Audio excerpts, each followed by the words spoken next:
श्री सच्चिदानंद सद्गुरु साईनाथ महाराज की जय। सद्गुरु श्री साईनाथुनि शरद बाबूजी की जय। సాయి వంటి దైవంబు లేడోయి లేడోయి, ప్రజలందరి నోట సాయి నామం పలకాలి, సర్వత్రా సాయి రూపం రంజిల్లాలి, ముజ్జగాలు సాయి మహిమతో ముప్పిరిగొనాలి. సాయి పదరవళులు మన హృదయ కుహరంలోని నిశ్శబ్ద నిశీధిలో ప్రతిధ్వనించాలి. ప్రణవనాద వీచికల్లా సాయి జ్ఞాన సౌరభాలు సర్వత్రా వ్యాపించాలి. ఆ సుజ్ఞాన సౌరభాల ఆస్వాదనలో మన మనసులు మత్తెక్కాలి. సాయి ప్రేమామృత ధారలు అంతటా నిరంతరం వర్షించాలి. ఆ ప్రేమామృత ధారలలో తడుస్తూ, ఆ జ్ఞాన సౌరభాల మత్తులో ఆనందంగా నర్తిస్తూ సాయి వంటి దైవంబు లేడోయి లేడోయి అని అందరూ ఏకకంఠంతో గానం చేయాలి. అదే నా ఆశ, ఆశయం, ఆకాంక్ష. అదొక మధుర స్వప్నం. ఆ స్వప్న సాఫల్యం కోసం శ్రీ సాయినాథుని అనన్య ప్రేమతో, ఆర్ద్రతతో ప్రార్థించటమే మనం చేయగలిగింది, చేయవలసింది. Shri Babuji.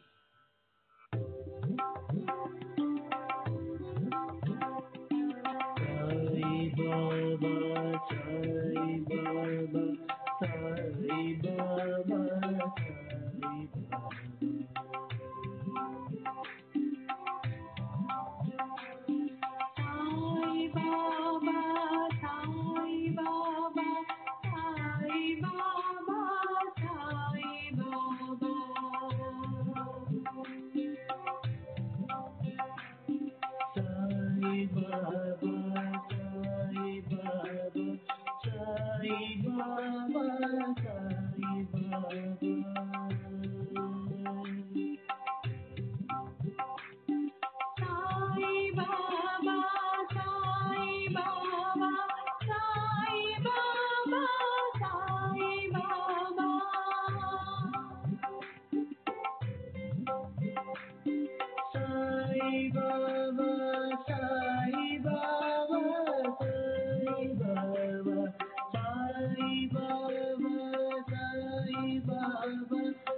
Baba, Sai Baba, Sai Baba, Sai Baba.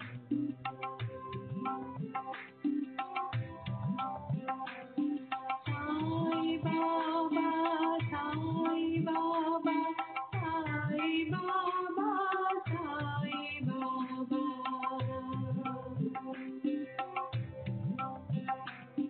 Sai Baba, Sai Baba, Sai Baba, Sai Baba.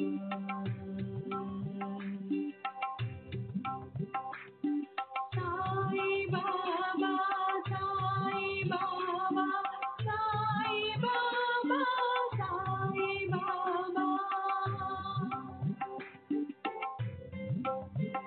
Baba, Sai Baba, Sai Sai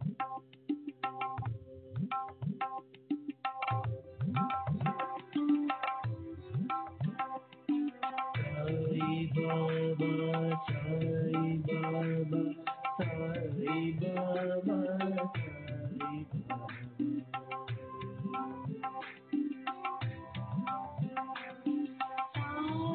Baba, Sai Baba,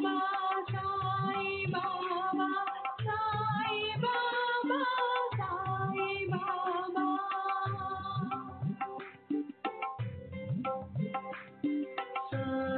Baba, Sai Baba, Sai Baba, Sai Baba, Sai Baba, Sai Baba, Sai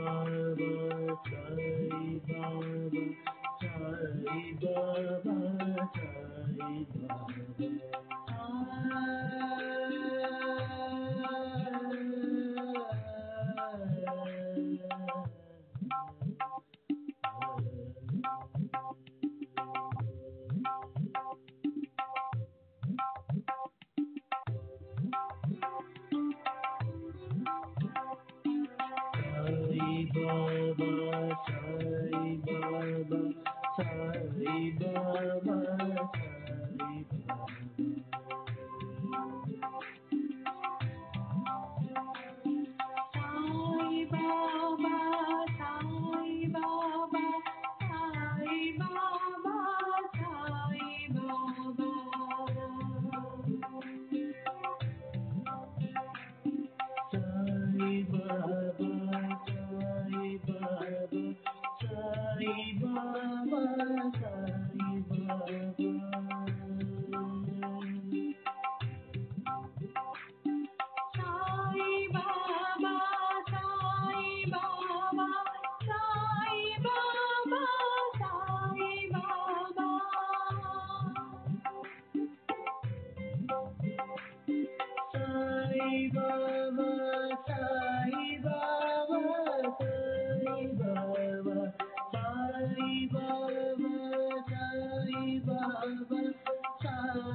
Baba, Sai Baba, Sai Baba, Sai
Shri सच्चिदानंद सद्गुरु साईनाथ महाराज की जय।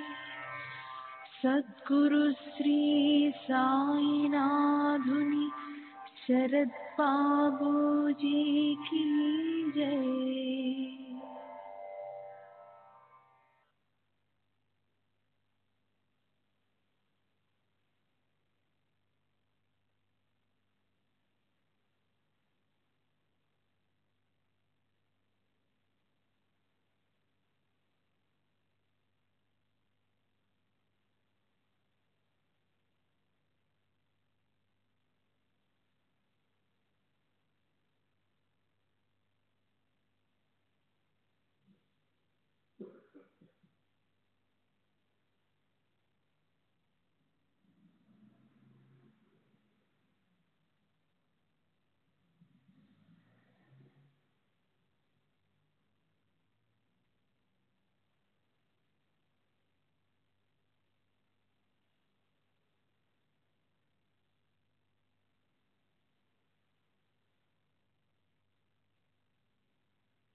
श्री सच्चिदानंद सद्गुरु साईनाथ महाराज की जय। सद्गुरु श्री साईनाथुनि शरद बाबू जी की जय।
श्री सच्चिदानंद सद्गुरु साईनाथ महाराज की जय।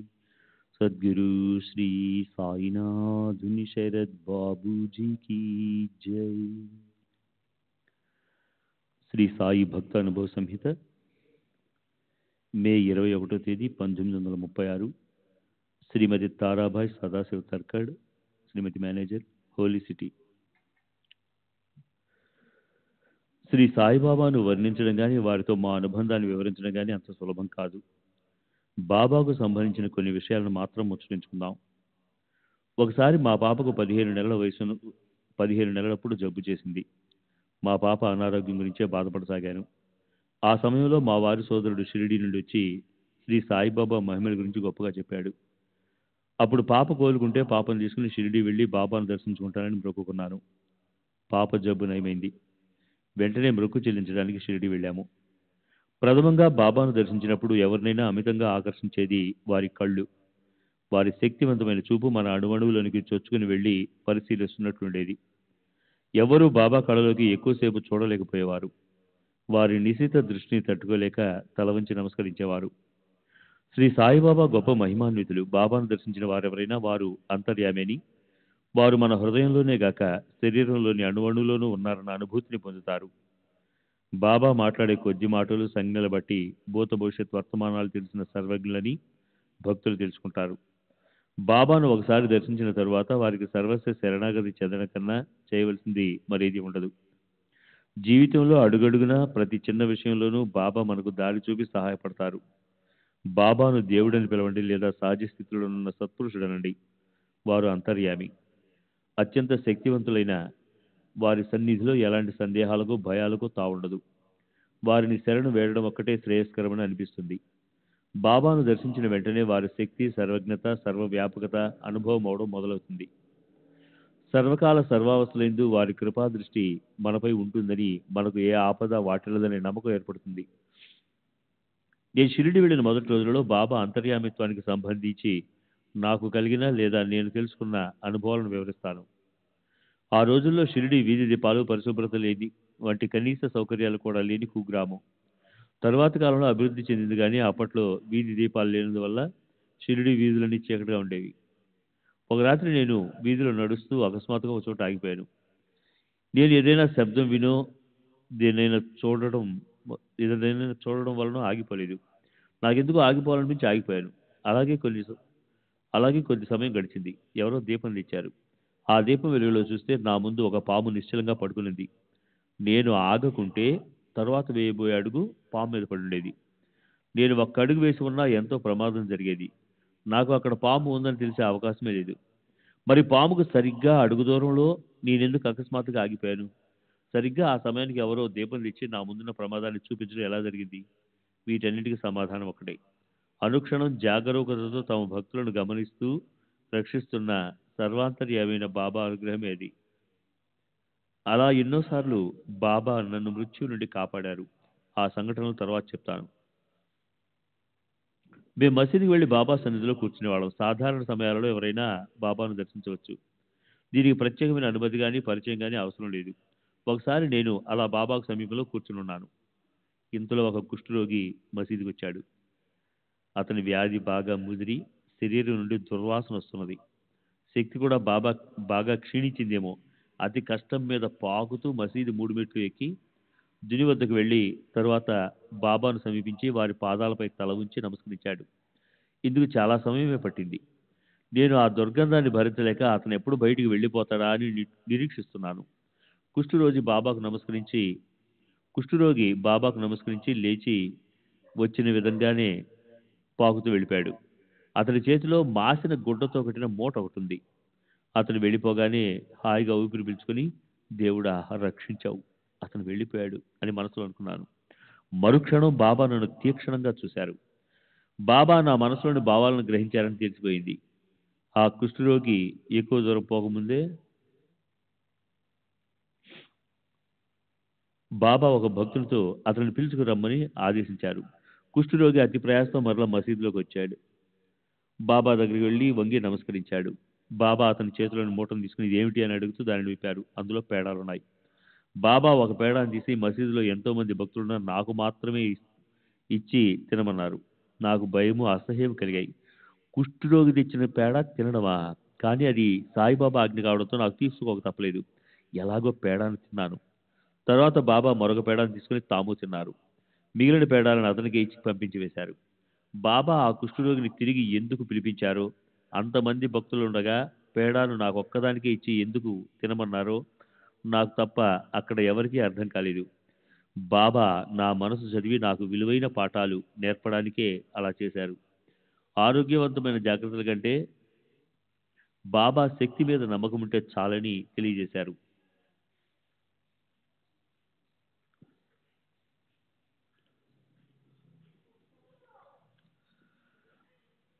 श्री सच्चिदानंद सद्गुरु साईनाथ महाराज की जय। सद्गुरु श्री साईनाथ निशरद बाबू जी की जय।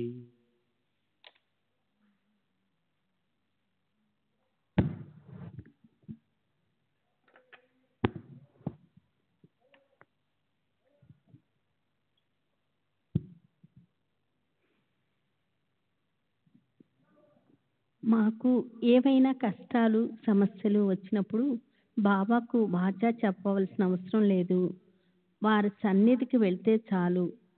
సర్వజ్ఞులైన బాబా మాకు వచ్చిన సమస్యను తెలుసుకొని ఆ కష్టం తొలగిపోయే మార్గం చూపేవారు. ఇలాంటిదే నేను చెప్పబోయే సంఘటన. ఒకసారి మేము షిరిడి వెళ్తూ మాతో మా పనివాడిని కూడా తీసుకువెళ్ళాము. కానీ షిరిడి చేరగానే అతని నడుము పట్టేసింది. తీవ్రంగా బాధపడసాగాడు. నా భర్త మసీద్కి వెళ్ళి బాబా ముందు నిలబడ్డారు. అప్పుడు కొందరు భక్తులు కూడా ఉన్నారు. ఇంతలో బాబా నా కాలు విపరీతంగా బాధ పెడుతుంది అని చెప్పారు. ఒక భక్తుడు వారి బాధ నివారణకు ఏదైనా మార్గం సూచించమని కోరాడు. బాబా అలాగేనని పచ్చని ఆకులు వేడి చేసి పెడితే బాధ తగ్గుతుంది అన్నారు. మరో భక్తుడు బాబా అవి ఏమి ఆకులు అని అడిగాడు. లెండి వాగు దగ్గర ఉన్న ఆకులు అని బాబా చెప్పారు. అప్పుడు ఒక్కొక్కరు ఒక్కో ఆకును సూచించారు. చివరిగా ఒక భక్తుడు అవి కలబంద, అలోవెరా ఆకులా అని అడిగాడు. అవే, వాటిని తెచ్చి రెండుగా చీల్చి కొద్దిగా వేడి చేసి నొప్పి ఉన్న చోట పెట్టి కట్టాలి అంతే అన్నారు. బాబా దయతో చెప్పిన చికిత్స మా పనివాడికని నా భర్త అర్థం చేసుకున్నారు. వెంటనే వెళ్ళి ఆ ఆకులు తెచ్చి బాబా చెప్పినట్లుగా చేశారు. అతని బాధ నివారణ అయింది. బాబా తాము భౌతికంగా మసీదులోనే ఉన్నప్పటికీ సర్వత్రా నిండి తమ సూక్ష్మ శరీరంతో అనేక కార్యాలు నిర్వర్తించగలరు. నేను ఎప్పుడూ కంటి జబ్బుతో బాధపడుతూ ఉండేదానిని. ఒకసారి షిరిడీలో ఉన్నప్పుడు బాధ ఎక్కువై నా కళ్ళ నుండి నీళ్లు కారసాగాయి. అలాంటి స్థితిలో నేను మసీద్కి వెళ్ళి బాబా ముందు కూర్చున్నాను. బాబా నా వైపు చూశారు. అంతే, నా కంటి బాధ నివారణ అయింది. నీరు కారటం కూడా ఆగిపోయింది. కానీ బాబా కనుల నుండి నీరు కారటం ప్రారంభమైంది. వారి ఒక్క చూపుతోనే మన బాధలేమిటో తెలుసుకోవటం అద్భుతం. ఏ మందు వాడకుండానే దీర్ఘకాలిక వ్యాధులను సైతం క్షణంలో నివారించటం అత్యద్భుతం. శాస్త్రవేత్తలు కానీ వైద్యులు కానీ దీన్ని నమ్మకపోవచ్చు. ఇది కేవలం నా స్వానుభవమే కాదు, ఎందరో భక్తుల అనుభవం కూడా. అంతేకాక బాబా సంకల్పమాత్రాన భక్తుల రోగాలను తాము స్వీకరించి నివారించడం మరో అసాధారణ ప్రక్రియ. బాబా సర్వంత్ర్యామి, సర్వజీవుల్లోనూ సకల జీవ నిర్జీవ పదార్థాల్లోనూ వసించి ఉంటారు. వారి కదలికలను, కార్యాలను నియంత్రించి నిర్దేశిస్తారు. అదే షిరిడీలోనే ఉంటూ నేను షిరిడీలో లేను అని పలికిన బాబా మాటలకు అర్థం. అంటే వారు అంతటా నిండి ఉన్నారు. సాయిబాబా అని పిలువబడే నేను ఎముకలు, రక్తమాంసాలతో కూడిన ఈ మూడమూరల దేహానికే పరిమితమై లేను అని వారు తరచూ చెప్తుండేవారు. కుక్క, పిల్లి, పంది మొదలైన సర్వ జంతుజాలంలోనూ సర్వ మానవుల్లోనూ వారు వసించి ఉంటారు. మనం కేవలం మన భౌతిక శరీరమే అన్న భావన మనల్ని వీడదు. ఐహిక బంధాలతో మన శరీరాలు ముడివేయబడి ఉంటాయి. కానీ బాబాకు అలా కాదు. వారు దేహానికి, భవబంధాలకు అతీతులు. ఎప్పుడూ సహజ సమాధి స్థితిలో నుండే జ్ఞానమయ శరీరులు. ఎప్పుడూ సహజ సమాధి స్థితిలో నుండే జ్ఞానమయ శరీరులు. శ్రీ సాయిబాబాకు ఇతర సాధు సత్పురుషులు గల ముఖ్యమైన తేడా గమనించదగ్గది. నేను ఎంతోమంది సత్పురుషులను దర్శించి ఉన్నాను. వారు తమ శరీరాన్ని, పరిసరాలను పూర్తిగా మరచి సమాధి స్థితిలోనికి వెళ్ళిపోతారు. తర్వాత సమాధి స్థితి వీడి బాహ్య స్పృహలోకి వచ్చి మన హృదయంలో ఏముందో తెలుసుకొని మనకు సమాధానం ఇస్తారు. కానీ సాయిబాబా పద్ధతి విలక్షణమైనది. అత్యున్నత స్థితి పొందేందుకు లేక మరేదైనా తెలుసుకునేందుకు బాబా సమాధి స్థితికి వెళ్ళనవసరం లేదు. వారు ఎల్లప్పుడూ రెండు స్థితుల యందు ఉండేవారు. ఒకటి, సాయిబాబాగా షిరిడీలో మెలుగుతూ తమ భక్తుల ఐహిక, ఆధ్యాత్మిక అవసరాలను తీరుస్తూ ఉంటారు. రెండవది, పరమాత్మంగా విశ్వమంతా వ్యాపించి ఉంటారు. ఇతర సాధువులు మన మనసులు చదవటానికి, గతం తెలుసుకోవటానికి ప్రయాసపడతారు. కానీ శ్రీ సాయిబాబాకు ఏ ప్రయత్నమూ అవసరం లేదు. వారు రెండూ స్థితుల సహజమైంది గుణగణాలను శక్తులను వ్యక్తం చేస్తూ ఉండేవారు. వారు ఎప్పుడూ సర్వజ్ఞ స్థితిలో ఉంటారు. సాయిబాబాను కొంతమంది అర్థం చేసుకోలేదు. ఉదాహరణకు బాబా కప్నీలు గుడ్డ కొనేందుకు వాటిని అమ్మేవాడిని పిలుస్తారు. వాడు గజం 8 అణాలు చెప్తే వారు చాలాసేపు బేరం చేసి గజం 5 అణాలకు తగ్గించి 40 గజాలు కొంటారు. ఇది గమనించిన వారు తొందరపడి బాబా లోబి అని, అత్యాశపరుడని, డబ్బంటే వ్యామోహం అని అనుకుంటారు. తర్వాత ఆ వ్యాపారికి బాబా తాము బేరం చేసిన మొత్తానికి 4 రెట్లు అధికంగా చెల్లిస్తారు. అప్పుడదే ప్రేక్షకులు బాబాను ఒక పిచ్చివానిగాను, డబ్బు విలువ తెలియనివానిగాను అభివర్ణిస్తారు. వారు చేసేది అభద్రదానము అని కూడా అనుకుంటారు. పై 2 సందర్భాల్లోనూ విచక్షణ లేకుండా చేసిన విమర్శలు వాళ్ళ అవగాహన రాహిత్యానికి నిదర్శనాలు. బాబా అలా ప్రవర్తించడానికి నిజమైన కారణం నిగూఢంగా ఉండి వారు ఎవరికి విస్తపరచాలనుకున్నారో ఆ భక్తులకు మాత్రమే బోధపడుతుంది.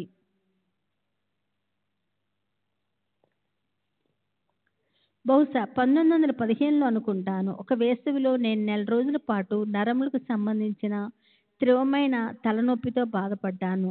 నా తలనొప్పి ఎంత తీవ్రమైందంటే ఆ బాధను భరించలేక నా తల బద్దలైపోతుందేమో అనిపించేది. మేమప్పుడు పాన్సిగర్ శానిటోరియంలో ఉండేవాళ్ళము. ఎన్నో వైద్య చికిత్సలు చేయించాము. కానీ బాధ నివారణ కాలేదు. నాకు మరణం తప్పదనిపించింది. దాంతో బాబా పాదాల చెంత మరణించడం ఉత్తమం అనిపించి షిరిడీకి వెళదామని నిశ్చయించుకున్నాను. మా వారు మొదట కొన్ని అభ్యంతరాలు తెలిపినా చివరికి షిరిడీ బయలుదేరాము. కోపర్గాం వద్ద గోదావరి దాటి షిరిడీ వెళ్లేందుకు నది ఒడ్డుకు చేరాము. అప్పుడు నాకు ఒక ఆలోచన వచ్చింది. ఎలాగూ చనిపోతున్నాను కదా, చనిపోయే ముందు పవిత్ర గోదావరిలో స్నానం ఆచరిస్తే మంచిదనిపించింది. కానీ చన్నీళ్ళ స్నానం చేస్తే తలనొప్పి ఎక్కువై చావుకు దగ్గరవుతానేమోననిపించింది. అంతకుముందు తలనొప్పి ఉన్నప్పుడు చల్లటి స్నానం చేయటం అన్న ఆలోచనే నన్ను వణికించేది. ఏమైతే అది కాని అని తలచి గోదావరిలో స్నానం చేసి బయటకు వచ్చాను. ఆశ్చర్యం! ఎక్కువవుతుందనుకున్న తలనొప్పి శాశ్వతంగా మాయమైంది. దీర్ఘకాలంగా నన్ను బాధించిన ఆ నొప్పి నన్ను వదిలిపోయింది.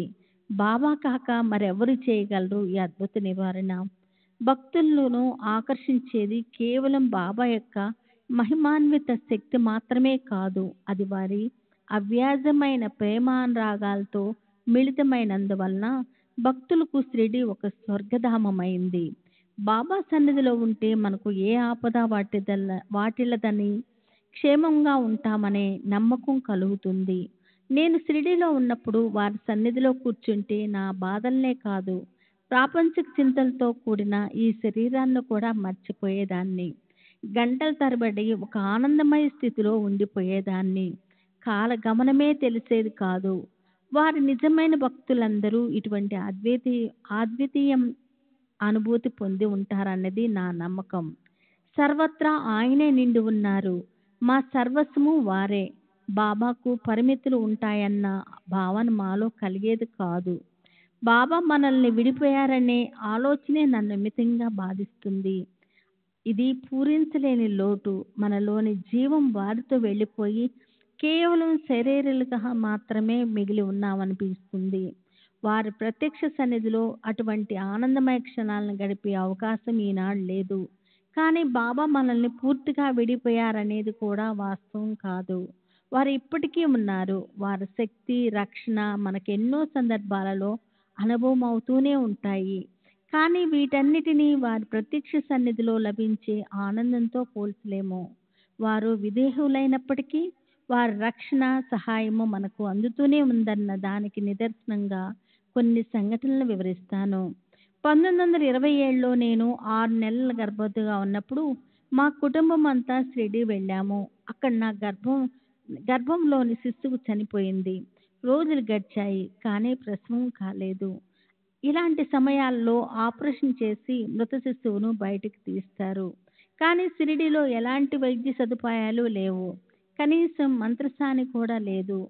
అహ్మద్ నగర్ నుండి మందులు తెప్పించి వాడిన ప్రయోజనం లేకపోయింది. నా భర్తకు ఏం చేయాలో తోచక సాకోరి వెళ్ళి శ్రీ ఉపాసిని బాబాను కలిసి సహాయం అర్థించారు. వారు నా భర్త చెప్పిందంతా విని ఉత్తమోత్తమ వైద్యుడు అంటే సాయిబాబా షిరిడిలోనే ఉండగా నా దగ్గరికి ఎందుకు వచ్చావు అన్నారట. రోజుల తరబడి మృత శిశువు గర్భంలో ఉన్నందువల్ల నా రక్తమంతా విషపూరితమై శరీరం నీలంగా మారిపోయింది. నేను స్పృహ కోల్పోయాను.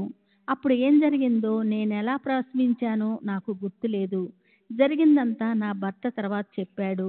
నేను స్పృహ లేని స్థితిలోనే మాట్లాడుతూ మొదట బాబా ఊదిని పెట్టి తీర్థం నోట్లో పోయమని చెప్పానట. ఇంకా ఏవేవో ఆదేశాలు ఇచ్చానట. నా భర్త నేను చెప్పినట్లుగా చేశారట. కొద్దిసేపటికి చనిపోయిన బిడ్డతో సహా లోపల ఉన్నదంతా బయటికి వచ్చేసిందట. కానీ నేను 1 రోజుల పాటు అకస్మారక స్థితిలోనే ఉండి తర్వాత స్పృహలోకి వచ్చాను. ఆరోగ్యం కూడా కుదుటపడింది. నన్ను బ్రతికించడానికి బాబా మహాసమాధి చెందిన 9 సంవత్సరాల తర్వాత చేసిన అద్భుత లీల ఇది.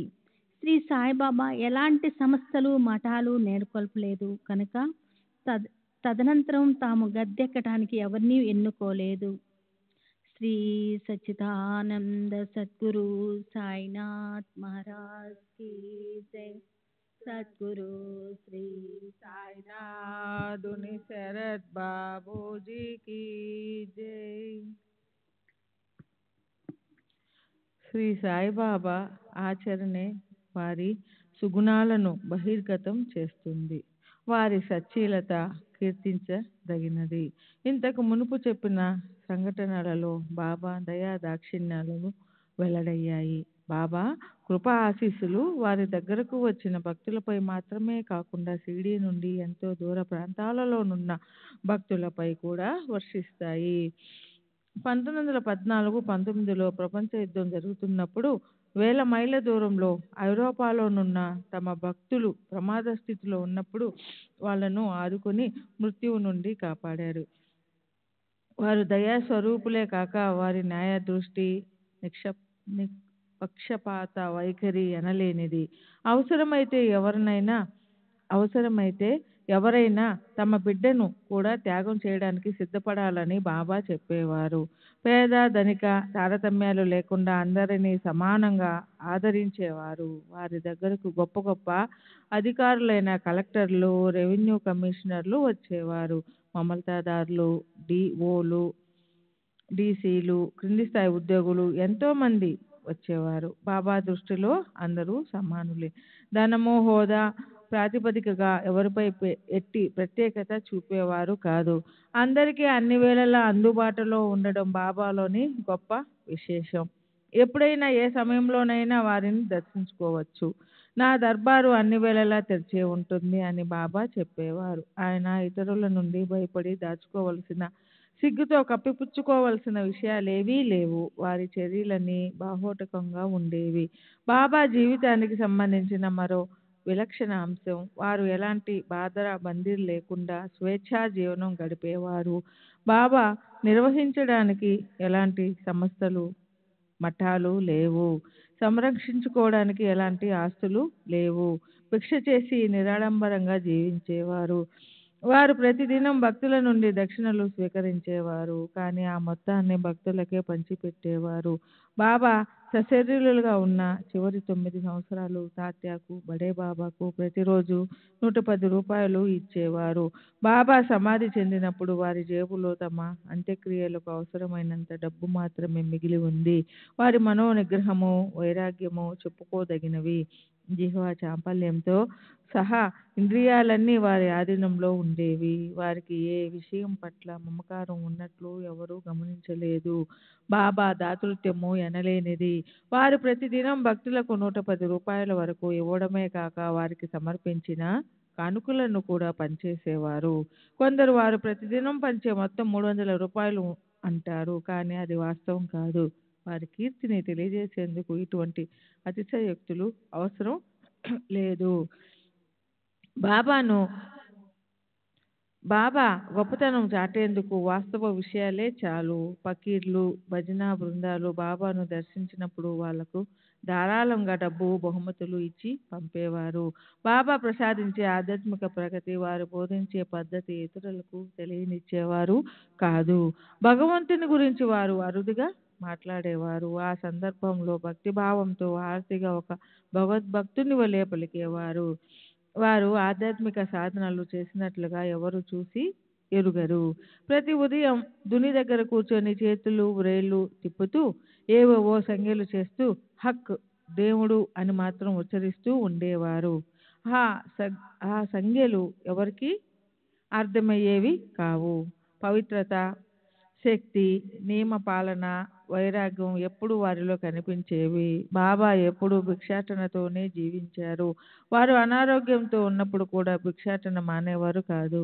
బాబా ప్రతిదినం ఎప్పుడు వెళ్ళే కొన్ని ఇండ్లకు మాత్రమే వెళ్ళి పరిమితంగానే భిక్ష తీసుకునేవారు. భిక్ష ద్వారా వచ్చిన పదార్థాలలో కొంత తిని మిగతా పదార్థాలను పంచిపెట్టేసేవారు. బాబా సాధారణంగా మాట్లాడిన మాటలను అర్ధరహితాలని కొందరు వ్యాఖ్యానిస్తారు. వాళ్ళ భావన ఆ విధంగా ఉంది కాబట్టి, పైగా ఆ మాటలు వాళ్ళను ఉద్దేశించినవి కాదు కాబట్టి వాళ్లకు అవి నిస్సందేహంగా అర్ధరహితాలే అవుతాయి.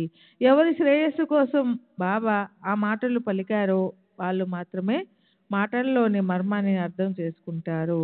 జయామణి జైసా భావ తయా తైసా అనుభవ. ఏ భావంతో మనం బాబాను దర్శిస్తామో అదే విధమైన అనుభవాన్ని మనకు వారు కలుగు చేస్తారన్నది దీని భావం. బాబా తమకు ఎలాంటి సుఖాలు సౌకర్యాలు ఏర్పాట్లు చేయమని అడిగేవారు కాదు. బాబా ఉంటున్న మసీదు మొదట్లో శిథిలమై పడిపోయేటట్లు ఉండేది. భక్తులు దానిని మరమ్మతు చేయదలచి బాబా అనుమతి అడిగారు. బాబా ఒప్పుకోలేదు. కానీ భక్తులు పట్టుబట్టి బాబా చావడిలో నిద్రించే రాత్రి వేళల్లో మసీదు మరమ్మతులు పూర్తి చేశారు. షిరిడీలో మేము ఉపాసిని బాబానే కాక మరెందరో మహాత్ములను కలిసాము. షిరిడీలో రాధాకృష్ణయ్యను బ్రాహ్మణ వితంతువు బాబా సేవ చేసుకుంటూ గడిపేది. బాబా హారతికి కావలసిన ఏర్పాట్లు చూసుకునేది. ఆమె వివిధ వస్తువులను తెమ్మని బాబా భక్తులను పురమాయించేది. ఆమెను అందరూ ఎంతో గౌరవ భావంతో చూసేవారు. 1915 ప్రాంతంలో మేము షిరిడీ వెళ్ళినప్పుడు సాయిబాబా మమ్మల్ని ఆయి ఇంటికి వెళ్ళమని ఆదేశించారు. అలాగే మేము వెళ్ళి వసతి కల్పించమని ఆమెని అడిగాము. కానీ ఆమె తాను చెప్పిన పనులన్నీ చేస్తానంటేనే వసతి కల్పిస్తానని షరతు పెట్టింది. నేను అందుకు అంగీకరించి ఆమె చెప్పిన పనులన్నీ చేసేదానిని. ఆయికి కొన్ని దివ్య శక్తులు ఉండేవి. ఎదుటివారి మనసు చదవగలిగేది. ఆమె నా గత చరిత్ర అంతా పొసగుచ్చినట్లు చెప్పింది. ఎప్పుడైనా బాబా తమకు ఫలానా వంటకం కావాలని అసాధారణ సందేశం పంపినప్పుడు ఆమె ఆ వంటకాన్ని సిద్ధంగా ఉంచి వెంటనే ఇచ్చి పంపేది. నాకేదైనా సందేశం వచ్చినప్పుడు నా మనసు చదివి నేను ఇవ్వదలసిన సమాధానాన్ని ముందే ఆమె చెప్పేది. ఆయికి సాయిబాబాపై అమితమైన భక్తి శ్రద్ధలు ఉండేవి. ఆమె బాబా సంస్థానానికి చేసిన సేవలు ఎనలేనివి. కానీ ఆమె చాలా పరుషంగా మాట్లాడేది అని చెప్పక తప్పదు. అందువల్ల ఎవరు ఆమెతో సఖ్యతగా ఉండేవారు కాదు. బహుశా మాలో సహనాన్ని పెంచేందుకు బాబా మమ్మల్ని ఆయి ఇంటికి పంపించి ఉండవచ్చు. బాబా ఆధ్యాత్మిక బోధన ప్రత్యేకంగా ఉండేది. వారు ఎవరికీ మంత్రోపదేశం చేయలేదు. వారెప్పుడు యోగా, ప్రాణాయామం, కుండలిని మొదలైన వాటి గురించి మాట్లాడలేదు. కానీ ఆయా మార్గాలలో సాధన చేసేవారికి ఏదైనా సమస్య వచ్చినప్పుడు సాయిబాబాను ఆశ్రయిస్తే వారు ఆ లోపాన్ని సరిదిద్ది పంపేవారు. ఆసనాలు, ప్రాణాయామం అభ్యసిస్తున్న ఒక వ్యక్తికి వాటిలో ఏదో పొరపాటు జరిగి రక్త విరోచనాలు కాసాగాయి. అతను బాబా వద్దకు వచ్చి షిరిడీలో కొద్ది రోజులున్న తర్వాత అతని ఆరోగ్యం కుంటుపడింది. మే 4వ తేదీ 1936 పూనా. రఘువీర్ బి పురందరే, రిటైర్డ్ గుమస్తా, GIP రైల్వే, వయసు 60 సంవత్సరాలు, బ్రాహ్మణుడు, దేశస్థ శుక్ల యజుర్వేది.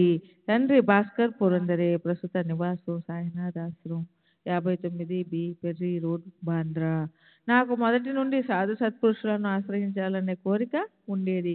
నేను 2009లో మొదటిసారిగా సాయిబాబా పేరు విన్నాను. వారు ఒక సత్పురుషుడని విని ఆకర్షితుడినయ్యాను. తర్వాత వారు నా కలలో కనిపించి షిరిడీ రమ్మన్నారు. అప్పుడు మా పెద్ద పాపకు 6 నెలల వయసు. అనారోగ్యంగా ఉండడంతో నేను షిరిడీ వెళ్ళేందుకు మా అమ్మ అభ్యంతరం చెప్పింది. కానీ నేను పట్టుబట్టి వాళ్ళను కూడా నాతో షిరిడీకి తీసుకెళ్ళాను. మేము షిరిడీ చేరిన 3 రోజులకు పాపకు నయమయ్యింది. కానీ మేము ఇంటికి వెళ్ళడానికి బాబా అనుమతి ఇవ్వలేదు. 13 రోజులు షిరిడీలోనే ఉంచారు. నేను బాబాను ఏ కోరిక కోరలేదు. బాబా నా గురించి మా అమ్మతో చెప్తూ, మా అనుబంధం 7 శతాబ్దాల నాటిది. నేను ఇతడిని మర్చిపోను.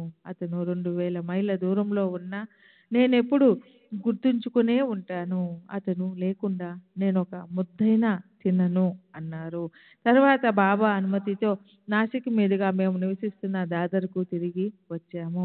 ఓసారి నా భార్యకు కలరా సోకింది. ఆమెకు చికిత్స చేస్తున్న వైద్యుడు ఆశ వదులుకోమన్నాడు. అప్పుడు మా ఇంటికి ఎదురుగా ఉన్న దత్త మందిరం పక్కన సాయిబాబా నాకు దర్శనమిచ్చి నా భార్యకు ఊది తీర్థం ఇవ్వమని ఆదేశించారు. నేను అలాగే చేశాను. అరగంట తర్వాత ఆమె పరిస్థితి మెరుగుపడింది. డాక్టర్ వచ్చి చూసి ఆమెకు ప్రమాదం తప్పిందని చెప్పాడు. ఆమె కోలుకుంది. అప్పటి నుండి నేను తరచూ షిరిడీ వెళ్ళి బాబా ఆదేశానుసారం ఎక్కువ రోజులు అక్కడే గడిపేవాడిని. అప్పుడప్పుడు బాబా కూడా నన్ను షిరిడీ రమ్మని దీక్షిత్తుచే జాబు రాయించేవారు. నేను తరచుగా దీక్షిత్తుతో కలిసి బాబాను దర్శించేవాడిని. శ్రీ సచ్చిదానంద సద్గురు సాయినాథ్ మహారాజ్ की जय। सद्गुरु श्री साईनाथुनि शरद बाबू जी की जय। सच्चिदानंद सद्गुरु साईनाथ महाराज की जय।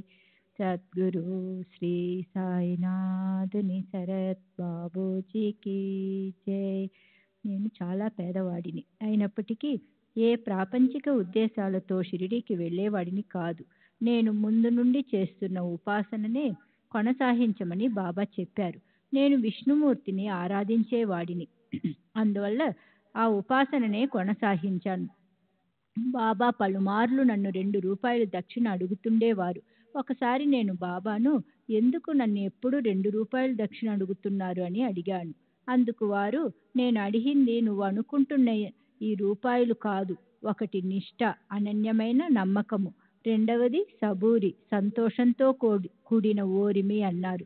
నేను అవి మీకు ముందే సమర్పించాను అన్నాను. బాబా, అలాగే నీ నిష్ఠ చెదరకుండా కాపాడుకో. అంతేగాక నీవు చేసిన వాగ్దానాలన్నీ నెరవేర్చు. నీవెప్పుడు సత్యాన్నే అంటిపెట్టుకో. అప్పుడు నీవు ఎక్కడ ఉన్నా అన్ని సమయాలలో నేను నీతోనే ఉంటాను అని హామీ ఇచ్చారు. దానికి నేను, బాబా మీరు చెప్పినట్లుగా నడుచుకోవడానికి ప్రయత్నిస్తాను. కానీ నా మనస్సు నా ఆధీనంలో ఉండేటట్లు మీరు అనుగ్రహించాలి అన్నాను. దానికి వారు సమ్మతించారు. ఇదంతా నా ప్రథమ దర్శనంలోనే జరిగింది.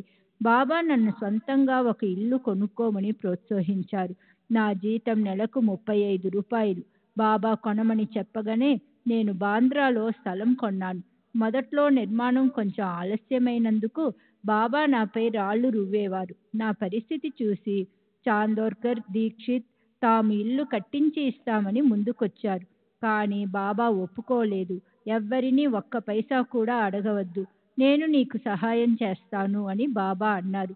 నేను ఆఫీసులో 500 రూపాయలు అప్పు తీసుకుని ఇల్లు కట్టడం ప్రారంభించాను. చివరకు బాబా అనుగ్రహంతో 3 సంవత్సరాలలో దానిని పూర్తి చేశాను. అది ఊరికి దూరంగా జనసంచారం లేని ప్రదేశంలో ఉండేది. అప్పుడు బాబా మా ఇంట్లో తాను ఉన్నానని, నన్ను నా భార్యను కాపాడుతూ ఉంటానని చెప్పారు. అందువల్ల నేను అక్కడే ఉండిపోయాను. నేను ఇప్పటికీ ఆ ఇంటిలోనే నివసిస్తున్నాను. సత్యాన్ని అంటిపెట్టుకుని ఉండమని బాబా నాకు ఎప్పుడు చెబుతూ ఉండేవారు. వారు మహాసమాధి చెందిన తరువాత నాకు కలలో కనపడి షిరిడీ వెళ్ళి సంస్థాన్ విధులు నిర్వహించమని చెప్పారు. నేను అలాగే చేశాను. నేను ఇప్పుడు సంస్థాన్ ఉమ్మడి కోశాధికారిగా బాధ్యతలు నిర్వహిస్తున్నాను. విధి నిర్వహణలో భాగంగా నేను చేయవలసిన పనులు, చేస్తున్న పనులు అన్నీ వారి నిర్దేశకత్వంలోనే జరుగుతున్నాయని నేను గుర్తిస్తున్నాను. బాబా నన్ను హెచ్ఎస్ దీక్షిత్కు సహకరించమని చెప్పేవారు. అలాగే నాకు సహకరించమని దీక్షిత్కు చెప్పేవారు. మేమిద్దరం అత్యంత సన్నిహిత మిత్రులుగా మెలిగేవాళ్ళం. ధ్యానాన్ని గురించి బాబా నాతో ఎప్పుడూ మాట్లాడలేదు. అంతేగాక తమనే పూజించమని బాబా ఎవ్వరితోనూ చెప్పలేదు. తమ తమ ఇష్టదైవం యొక్క ఉపాసనను కొనసాగించమని చెప్పేవారు. ఆయా భక్తులకు వారి ఉపాసనా దైవాల రూపంలో బాబా దర్శనమిచ్చేవారు. 1913లో మా అమ్మ పండరిపురం వెళదామని ఒత్తిడి చేసింది. నేను ఈ విషయం బాబాకు చెప్పలేదు. బాబా తమంతట తాముగా ఈ ప్రస్తావన తెచ్చి, అమ్మా, పండరి ఎప్పుడు బయలుదేరుతున్నావు అని మా అమ్మని అడిగారు. ఆ రోజు మసీదులో నా భార్యకు, మా అమ్మకు రుక్మిణీ సమేత విఠలునిగా బాబా దర్శనమిచ్చారు. వాళ్ళు ఆనందంతో పులకించిపోయారు. ఆపై పండరి ప్రయాణం మానుకున్నారు. బాబా తరచూ మా అమ్మను, అమ్మా, పండరి ఎప్పుడు వెళుతున్నావు అని అడిగేవారు. దానికి ఆమె, నా దేవుడు ఇక్కడే ఉన్నాడు, షిరిడీయే నా పండరి అని జవాబు చెప్పేది. ఒకసారి నా భార్య ప్రసవానికి ముందు అనారోగ్యంతో బాధపడింది. బాబా ఆమెకు కలలో కనబడి ఊది రాశారు. వెంటనే ఆమె మేల్కొని, లేవండి, బాబా వచ్చారు, దుని నుండి వెచ్చని ఊది తీసి పెడుతున్నారు, నా శరీరం అంతా కాలిపోతుంది అంటూ కలవరించసాగింది. తరువాత ఆమెకు ఆరోగ్యం చేకూరింది. ఆ విధంగా ఆమెకు ఎన్నోసార్లు బాబా కనిపించేవారు. నేను కష్టాలలో ఉన్నప్పుడు బాబా పటం ముందు కూర్చుని ఏడ్చేవాడిని. బాబా వెంటనే నా ముందు ప్రత్యక్షమై నన్ను ఓదార్చేవారు. నానాసాహెబ్ చాందోర్కర్ జామ్నేర్లో మమల్తదారుగా పనిచేస్తున్నప్పుడు అతని కుమార్తె ప్రసవం కష్టమై ప్రమాద పరిస్థితి ఏర్పడినప్పుడు రామగిరి గోసావి అని వాని చేత బాబా ఊది పంపారట. అతను ఇప్పటికీ షిరిడీలో జీవించే ఉన్నాడు. రామ్గిర్ బువాను బాబా బాబుగిర్ అని పిలిచేవారు. రామ్గిర్ జాల్నా స్టేషన్లో ఉన్నప్పుడు అతడికి ఒక గుర్రపు బండి నడిపే అతను కనపడి టాంగాలో రామ్గిర్ను జామ్నేరు చేర్చి టాంగాతో సహా అంతర్ధానమయ్యాడంట. టాంగాను చాందోర్కర్ పంపలేదట. బాబా పంపిన ఊదితో చాందోర్కర్ కుమార్తెకు సుఖప్రసవం అయింది. ఈ వృత్తాంతాన్ని నానాసాహెబ్ నాకు చెప్పాడు. అతనికి బాబు, బాపు అను 2 కుమారులున్నారు. వారిప్పుడు కళ్యాణ్లోనున్న చాందోర్కర్ వాడాలో ఉన్నారు. కుమార్తె పూనాలో ఉంది. చాందోర్కర్కు తమ గొప్ప సంస్కృత పండితుడును అనే గర్వం ఉండేది. ఒకసారి బాబా తద్విద్ది ప్రణిపాతేనా అనే భగవద్గీత శ్లోకానికి అర్థం చెప్పమన్నారు. చాందోర్కర్ తనకు తెలిసిన అర్థ తాత్పర్యాలు చెప్పాడు. నానా చెప్పిన అర్థం సరికాదని చెప్పి బాబా సరి అయిన అర్థం వివరించారు. బాబాకు సంస్కృత పరిజ్ఞానం కలదని, వారు అప్పుడప్పుడు భాగవతంలోని శ్లోకాలను ఆయా భక్తులకు సందర్భోచితంగా చెప్పేవారని నానా చెప్పాడు. దీని ద్వారా నానా చెప్పింది నిజమేనని తెలుస్తుంది. ఈ లీల సచ్చరిత్రలోని దాసహను రచించిన భక్త లీలామృతంలోని 31, 32, 33 అధ్యాయాలలోనూ, సంత కథామృతంలోని మొదటి అధ్యాయంలోనూ, దాబోల్కర్ రచించిన భావార్థ దీపికలోనూ వివరించబడింది. అద్వైతము మొదలైన వాటి గురించి బాబా మాట్లాడగా నేను ఎప్పుడూ వినలేదు. ఎల్లప్పుడూ అల్లా రక్షిస్తాడు, పేదలకు పెన్నిది భగవంతుడు, గరీబ్ కో అల్లా వాలి హై, అల్లా అచ్చా కరేహా అని పలికేవారు. అన్ని జీవులలో తామున్నట్లు బాబా నాకు ఎప్పుడూ చెప్పలేదు. కానీ వారు తరచుగా దైవంతో తాదాత్మ్యాన్ని చెంది ఉండేవారు. ప్రాణాయామం, కుండలిని మొదలైన సాధనల గురించి కూడా వారు ఎప్పుడూ మాట్లాడలేదు. నేను కూడా వాటిని గురించి ఎప్పుడూ పట్టించుకోలేదు. ఎవరైతే ఈ మసీదులో అడిగిడుతారో వాళ్ళు గమ్యాన్ని చేరుకుంటారు. జో కోయి ఏ మస్జిద్ మే ఆవే, జిస్కా మస్జిద్ మే పాయా లహా, ఉస్కా బేడా పార్ హై. ఎవరి మంచితనం ఎట్లా ఉంటే వారి అభివృద్ధి కూడా అలాగే ఉంటుంది. జైసి జిస్కే నియత్ వైసి ఉస్కో బర్కత్ అనేవారు బాబా. బాబా దేహత్యాగం ముందుగా సూచించుట. 1916 విజయదశమి నాడు షిరిడీలో సీమోల్లంఘన ఉత్సవం జరుగుతూ ఉంది. ఆ రోజు గ్రామస్తులందరూ సమీవృక్షాన్ని పూజించి సమీ ఆకులు ఒకరికొకరు పంచుకుని ఊరి పొలిమేరలు దాటుతారు. అదే సీమోల్లంఘనం. ఆ రోజు బాబా కోపావేశాలతో ఉగ్రరూపం దాల్చారు. తమ కప్ని, లంగోటి, తలగుడ్డ అన్ని దునిలో వేసి తగలబెట్టారు. భక్తులు వారిని సమీపించి, బాబా, ఈ పర్వదినాన మీరు ఎందుకు ఇలా చేస్తున్నారు అని అడిగారు. అప్పుడు బాబా, ఇదే నా సీమోల్లంఘనం, అంటే సరిహద్దులు దాటటం అని చెప్పారు. ఈ సంఘటన బాబా మహాసమాధి చెందడానికి 1918 విజయదశమికి సరిగ్గా 2 సంవత్సరముల ముందు జరిగింది. 2 గంటలు బాబా అలా నగ్నంగా ఉన్న తరువాత భక్తుల బలవంతంపై కొత్త లంగోటి, కప్ని, తలగుడ్డ ధరించారు. పండుగ నాడు అందరూ కొత్త బట్టలు ధరించే విధంగా బాబా కొరకు భక్తులు ఎప్పుడూ కొత్త బట్టలు సిద్ధంగా ఉంచేవారు. అదే రోజు అనారోగ్యంతో ఉన్న రామచంద్ర దాదా పాటిల్తో తాత్యా పాటిల్ 2 సంవత్సరాల తరువాత ఇదే రోజున మరణిస్తాడు అని బాబా చెప్పారు. వారు చెప్పినట్లుగా 2 సంవత్సరాల తరువాత తాత్యా తీవ్రంగా జబ్బుపడ్డాడు. దసరాకు వారం రోజుల ముందు నుండి బాబా కూడా అనారోగ్యంతో ఉన్నారు. తాత్యా కోలుకున్నాడు, కానీ బాబా నిర్యాణం చెందారు. తాత్యాను బ్రతికించేందుకే బాబా తమ ప్రాణాన్ని పణంగా పెట్టారని అందరూ అనుకున్నారు. ఇలాంటి సంఘటనలు ఇతర మహాత్ముల జీవితాలలో కూడా జరిగాయి. ఈనాటికి బాబా తమ భక్తులను కాపాడుతున్నారు. నా జీవితంలో జరిగిన మరో సంఘటన వివరిస్తాను. 1932లో నేను కీళ్ల జబ్బుతో తీవ్ర అనారోగ్యానికి గురై మృత్యువుకు దగ్గరయ్యాను. యమదూతలు నా ప్రాణాన్ని తీసుకెళ్లడానికి సమీపిస్తున్నారు. అప్పుడు బాబా వచ్చి నా మంచంపై కూర్చుని నా చేతిని తీసుకుని తమ మోకాలిపై ఉంచారు. సమీపిస్తున్న యమదూతలను తరిమి కొట్టి నన్ను రక్షించారు. బాబా సమాధి చెందడానికి 12 లేక 15 రోజుల ముందు నన్ను, దీక్షిత్ను బొంబాయి వెళ్ళిపోమ్మని ఆదేశించారు. నేను చాలా దూరం వెళుతున్నాను, మీరు నన్ను తరువాత అనుసరించండి అని చెప్పారు. ఇంకా నా సమాధి సమాధానం ఇస్తుంది, నా నామం పలుకుతుంది, నా మట్టి మాట్లాడుతుంది అన్నారు. మేము వెళ్ళిపోయాము. అప్పటికి బాబాకు ఎలాంటి సుస్థి లేదు కనుక బాబా దేహత్యాగం చేస్తారని మేము ఊహించలేదు. అంతకు మునుపు కూడా వారు అవే మాటలు పలికి ఉన్నారు. ఆ మాటల్లోని అంతర్యం అప్పుడు మాకు బోధపడలేదు. నాకు కోపం ఎక్కువ, త్వరహ ఆవేశానికి లోనయ్యేవాడిని. బాబా తరచుగా నాతో, నిన్నెవరైనా దూషించినా, దండించినా వారితో గొడవకు దిగవద్దు. నీవు సహించలేకుంటే 1-2 మాటలతో సమాధానం ఇవ్వు, లేదా ఆ చోటు విడిచి వెళ్ళిపో. అంతేహాని వారితో పోట్లాడవద్దు. కిస్సే వాదావాది బరోబరి కర్ణ నహి. మీరు ఎవరితోనైనా తగువు పెట్టుకుంటే నాకు అసహ్యము, బాధ కలుగుతుంది అని పలికేవారు. ఈ హితవాక్యాలు నాతోనే కాక ఇతర భక్తులతోనూ అనేక సార్లు చెప్పేవారు. శ్రీ సచ్చిదానంద సద్గురు సాయినాథ్ మహారాజ్ కీ జై.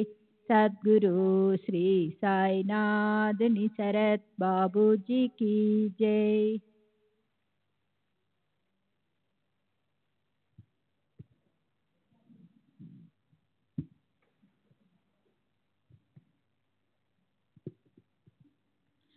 బాబా ఎప్పుడు నాకు తెలిసినంత వరకు కైలాసం, వైకుంఠం, స్వర్గం, జీవితం యొక్క లక్ష్యం, మోక్షం గురించి మాట్లాడలేదు.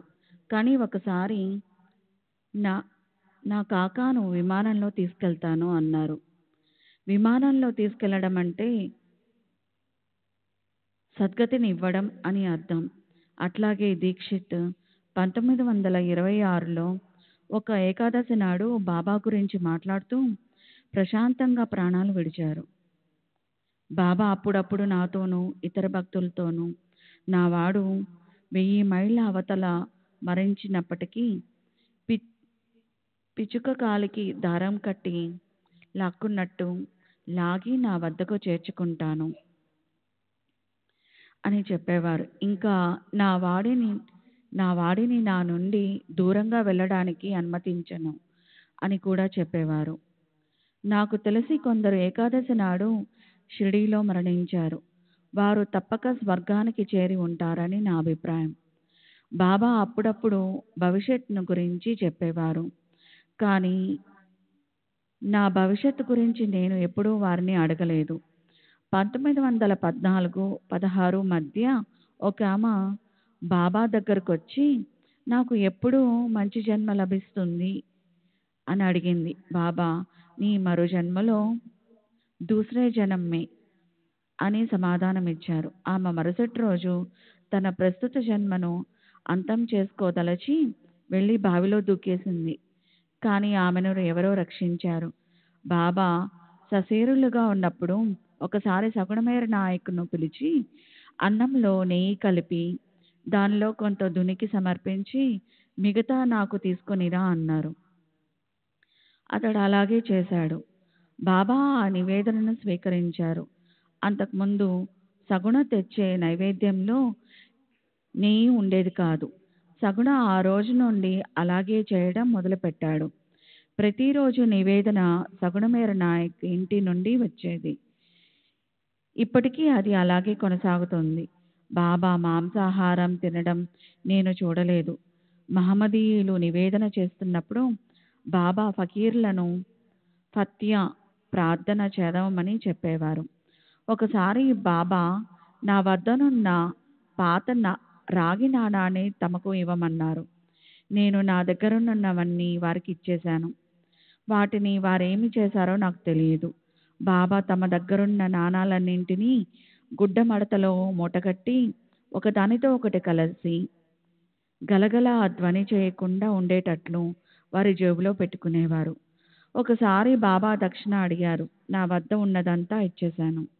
ఒకసారి ఇలాగే నా దగ్గర ఉన్న నాణాలన్నీ బాబాకు ఇచ్చేశాను కదా అని అనుకుంటున్నప్పుడు నీ జేబులో రెండు నాణాలు నాణెమొక్కటి మిగిలి ఉంది చూడు అన్నారు.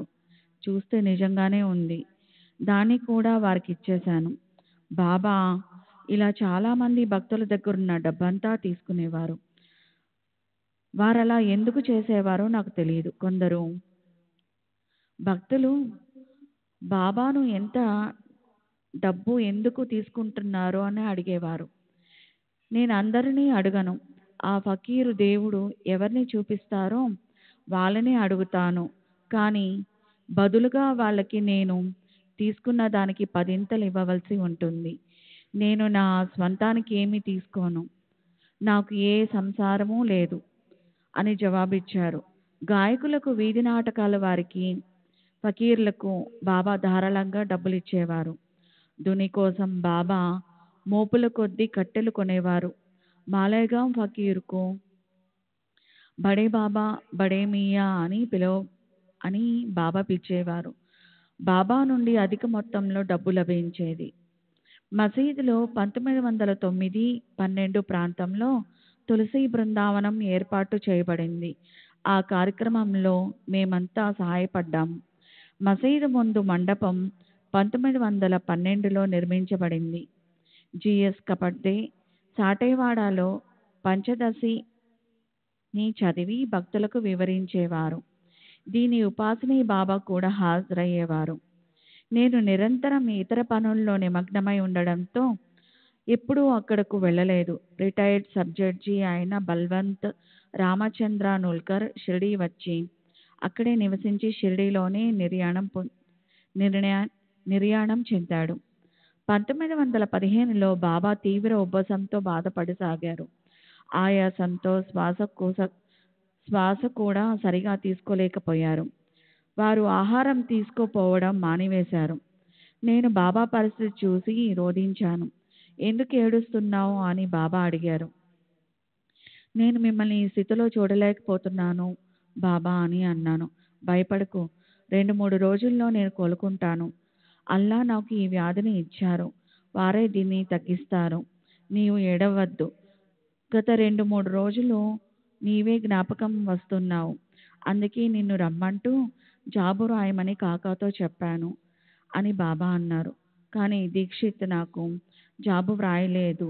అసలు జరిగిన విషయం ఏమిటంటే బాబా ఆజ్ఞ మేరకు దీక్షిత్ నాకు జాబు వ్రాయబోతుంటే అతనే వస్తున్నాడు, జాబు వ్రాయనవసరం లేదు అని బాబా అన్నారట. బాబా అనారోగ్యంతో ఉన్నారని నాకు తెలియదు. ఎందుకో వారిని చూడాలనిపించి బయలుదేరాను. బాబా ఎంత అనారోగ్యంతో ఉన్నప్పటికీ మందులు వేసుకునేవారు కాదు. అది వారి పద్ధతి. ఎంత సుస్థిగా ఉన్నప్పటికీ భిక్షకు వెళ్ళడం మానరు. ఒక్కోసారి భక్తుల సహాయంతో నడిచి వెళ్ళి భిక్ష చేసేవారు, కానీ బాబా దాన్ని తినేవారు కాదు. వారు అనారోగ్యంతో ఉన్న తమ రోజువారీ దినచర్యను ఏమాత్రం మానేవారు కాదు. బాబా అనారోగ్యంగా ఉన్నప్పుడు ఒక భక్తుడు చక్రాల కుర్చీ తెచ్చాడు, కానీ దాన్ని ఆయన ఏనాడూ ఉపయోగించలేదు. బాబాకు సుస్థిగా ఉన్న రోజుల్లోనే ఒకసారి వారు నిచ్చెన సహాయంతో ఒక ఇంటి మిద్దెపైకి ఎక్కి అటు నుండి ఆ ప్రక్కకి ఇంటికి మీదుగా రాధాకృష్ణ ఇంటి పైకి చేరారు. బాబా అక్కడ నుండి దిగడానికి ప్రయత్నిస్తున్నప్పుడు ఒక అతను వారిని ఎత్తుకొని క్రిందకు తీసుకొని వచ్చాడు. బాబా అతన్ని 3-4 రూపాయలు ఇచ్చి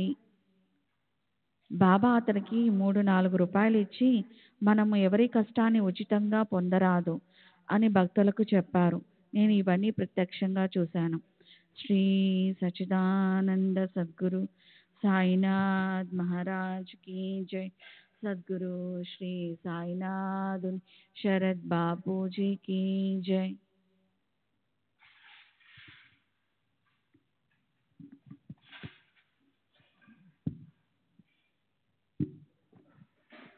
श्री सच्चिदानंद सद्गुरु साईनाथ महाराज की जय. सद्गुरु श्री साईनाथ शरद बाबू जी की जय. 1920లో నా భార్య తీవ్ర అనారోగ్యానికి ఇన్ఫ్లుయెంజా గురై ప్రమాదస్థితికి చేరుకుంది.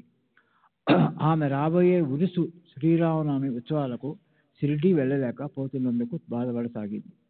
ఆ రాత్రి బాబా ఆమె కళ్ళలో కనబడి, బాధపడకు, నేను నిన్ను ఉరుసు ఉత్సవానికి తప్పక తీసుకెళ్తాను అని హామీ ఇచ్చారు. మరుసటి ఉదయం ఆమె కొద్దిగా కోలుకొని ఆ కళ విషయం నాతో చెప్పింది. కానీ ఆమె అనారోగ్యంతో శ్రీరామనవమి నాడు బాబా బాబా అని బాబా నామాన్ని ఉచ్చరిస్తూ తుది శ్వాస విడిచింది.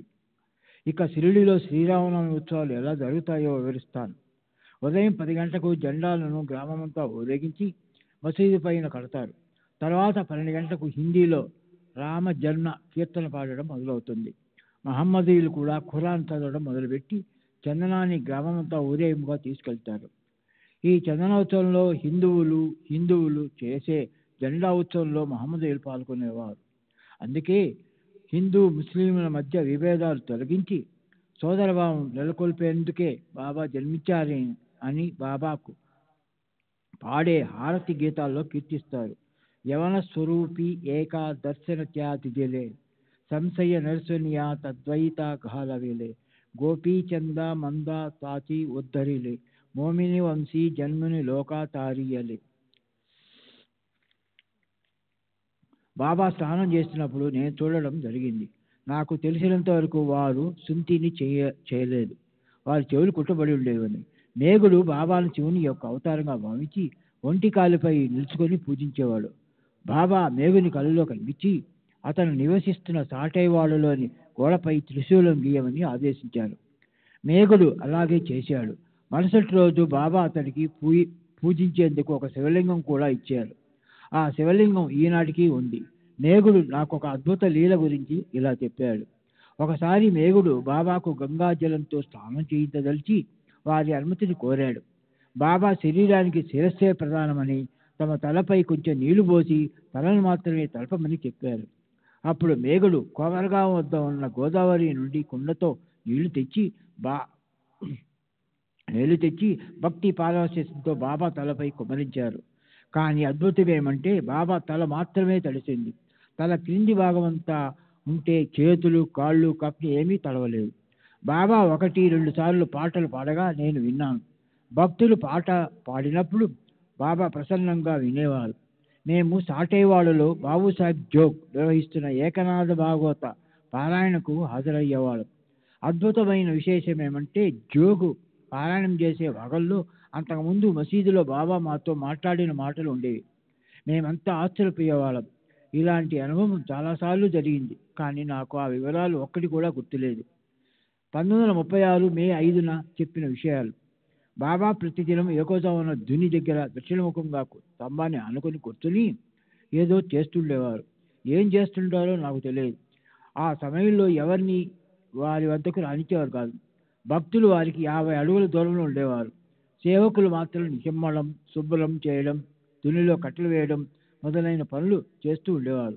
బాబా ఆ సమయంలో యాద్ హక్ అంటే పదాలు ఉచ్చరిస్తూ ఉండేవారు అని కానీ అవి దూరంగా ఉన్న మాకు అరుదుగా వినబడేవి.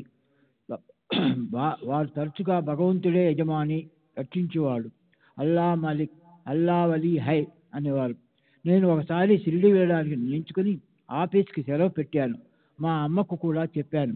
నేను మరుసటి రోజు సాయంత్రం షిరిడి బయలుదేరవలసి వచ్చింది. కానీ ఆ రోజు రాత్రి బాబా కల్లో కనిపించి షిరిడి రావద్దు అని చెప్పారు. బాబా అలా ఎందుకు చెప్పారో అని నేను ఆశ్చర్యపోయాను. నేను వారి ఆదేశం మేరకు షిరిడి వెళ్ళడం అనుకొని ఆఫీస్కి వెళ్ళాను. అకస్మాత్తుగా మర్నాడు నుండి వర్క్షాప్ కార్మికులందరూ సమ్మెకి ప్రారంభించారు. ముందు అనుకున్నట్టుగా నేను ఆ రోజు షిరిడి వెళ్ళి ఉంటే నాకు సమ్మెలో బాగా ఉందని అధికారులు అవమానించి ఆపై చర్య తీసుకునేందుకు అవకాశం ఉండేది. బాబా నన్ను షిరిడి రాకుండా ఆపి వీటన్నింటినీ రక్షించారు. ఇంజనీరుగా పనిచేస్తున్న రఘునాథ్ ముకుంద్ వారి మనవడు యశ్వంతరావు 1911 లేక 1912లోనో గురి పౌర్ణమికి నా వెంట షిరిడి వచ్చారు. అప్పుడు షిరిడిలో కల్లా ప్రబలి ఉంది. యశ్వంతరావు నాకన్నా ముందుగా ఊరికి తిరిగి వెళ్ళదలుచుకోలేదు. కానీ అతనిని ఇంటికి వెళ్ళమని ఆదేశిస్తూ బాబా ఊరి ఇచ్చారు. అయినా అతను బయలుదేరదలుచుకోలేదు. బాబా దగ్గర సెలవు తీసుకున్నాడు కనుక వెళ్ళడమే మంచిదని అతను నేను చెప్పాను. కానీ అతను షిరిడిలోనే ఉండిపోయాడు. ఆ రాత్రి అతనికి కలరా సోకి మరుసటి ఉదయం చనిపోయాడు. మేగుడు మరణించడానికి 2-3 రోజుల ముందు అనారోగ్యంతో ఉన్నప్పుడు బాబా అతనికి ఊది ఇచ్చారు. అతను మరణించినప్పుడు బాబా చూడడానికి వెళ్ళారు. అతని శవాన్ని పూలతో కప్పి కన్నీరు కార్చారు. అంతేకాదు, శవాన్ని దహనం చేసేటప్పుడు శ్మశానికి కూడా వెళ్ళారు. నేను ఒకసారి షిరిడి నుండి ఇంటికి బయలుదేరాను. ఆ రోజు సోమవారం, సంత జరిగే రోజు. మర్నాడు వెళ్ళే చివరి రైలు కొబ్బరిగాంలో సాయంత్రం 6:30 గంటలకు బయలుదేరుతుంది. కానీ బాబా 4 గంటల వరకే వెళ్ళడానికి అనుమతించలేదు. అంతేకాదు, రేగాను నాతో బయలుదేరమన్నారు.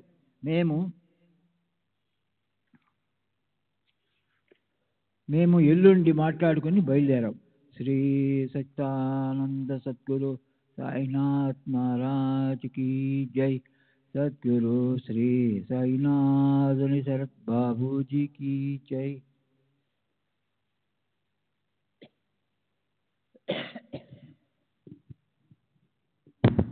श्री सच्चिदानंद सद्गुरु साईनाथ महाराज की जय. सद्गुरु श्री साईनाथ शरद बाबूजी की जय.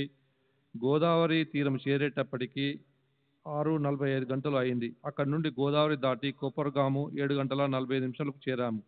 అప్పటికి మేము వెళ్ళవలసిన రైలు వెళ్ళిపోయింది. ఆ రోజుల్లో 6 గంటల 30 నిమిషాల తర్వాత కొప్పర్గాం నుండి మన్మాడు వెళ్లేందుకు రైళ్లు లేవు.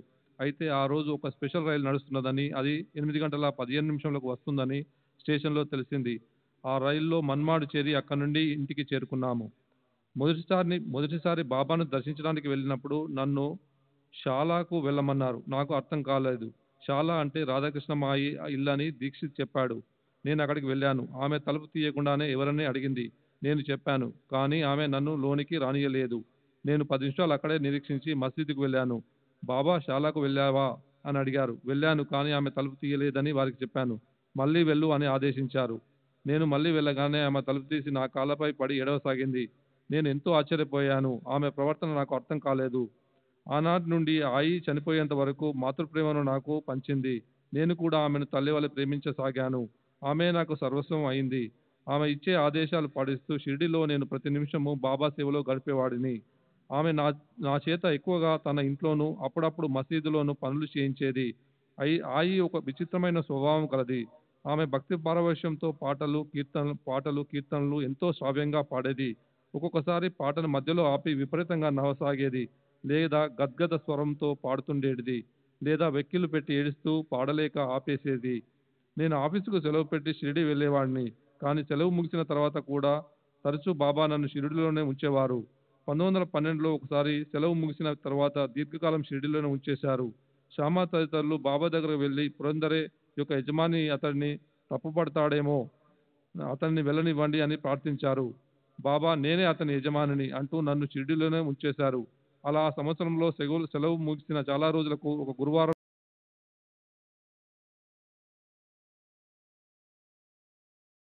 డిప్యూటీ సూపరింటెండెంట్ నన్ను పిలిపించి ఇన్ని రోజులు ఎక్కడున్నావని అడిగారు. షిరిడిలోని సాయిబాబా వద్ద ఉన్నానని సమాధానం ఇచ్చాను. అతను విషయమంతా తెలుసుకొని మారు మాట్లాడకుండా నా రాజీనామా పత్రాన్ని చించి చెత్తబుట్టలో వేశాడు. ఉన్నతాధికారి చేసిన పని ఫోర్మెన్కు నచ్చలేదు, కానీ నన్నేమీ చేయలేకపోయాడు. ఉన్నతాధికారి ఫోర్మెన్తో అతను నీ క్రింది ఉద్యోగి కానీ పనివాడు కానీ కాదు అని నన్ను ఉద్దేశించి అన్నాడు. 6 నెలలు గడిచిన తర్వాత నాకు ప్రమోషన్ వచ్చింది. అదే ఫ్లోర్మెన్ నా కింది ఉద్యోగి అయ్యాడు. శ్రీ సచ్చిదానంద సద్గురు సాయినాథ్ మహారాజ్ की जय. सद्गुरु श्री साईनाथ शरद बाबू जी की जय.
श्री सच्चिदानंद सद्गुरु साईनाथ महाराज की जय.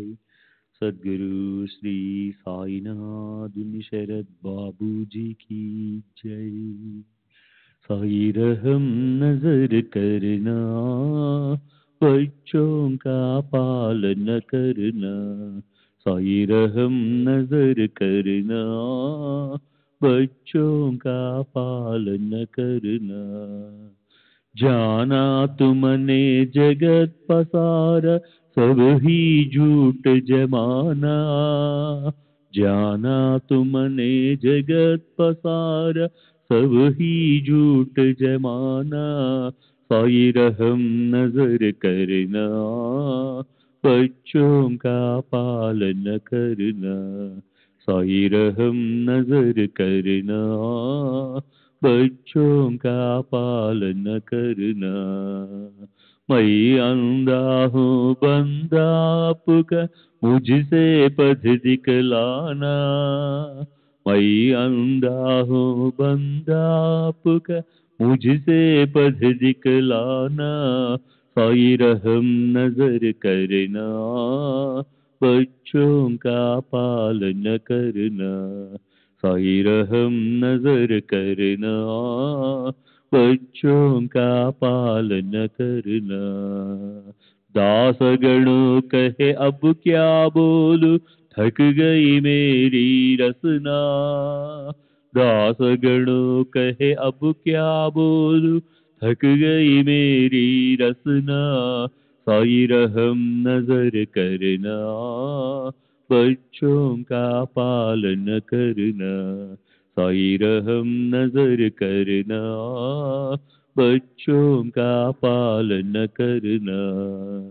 रहमो नजर करो अबू मोरे साई, तुम बिना नहीं मुझे माँ बाप भाई, रहमो नजर करो मैं अंधा हूँ बंदा तुम्हारा, मैं अंधा हूँ बंदा तुम्हारा, मैं ना जानू मैं ना जानू मैं ना जानू अल्लाह इलाही, रहमो नजर करो रहमो नजर करो अबू मोरे साई, तुम बिना नहीं मुझे माँ बाप भाई,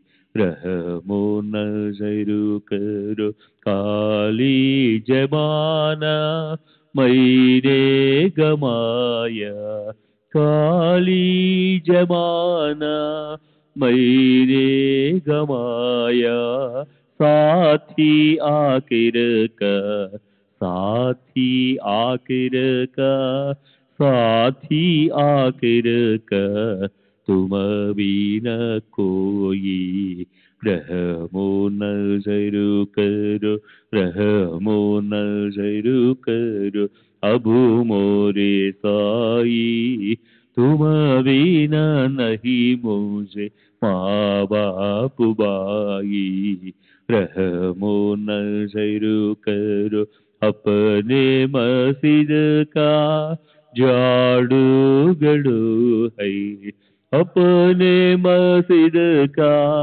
झाड़ू गड़ू है, मालिक हमारे मालिक हमारे मालिक हमारे तुम बाबा साई, रहमो नजर करो रहमो नजर करो अबू मोरे साई, तुम बिना नहीं मुझे माँ बाप भाई, रहमो नजर करो। श्री सच्चिदानंद सद्गुरु साईनाथ महाराज की जय। सद्गुरु श्री साईनाथ निशरद बाबू जी की जय।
श्री सच्चिदानंद सद्गुरु साईनाथ महाराज की जय।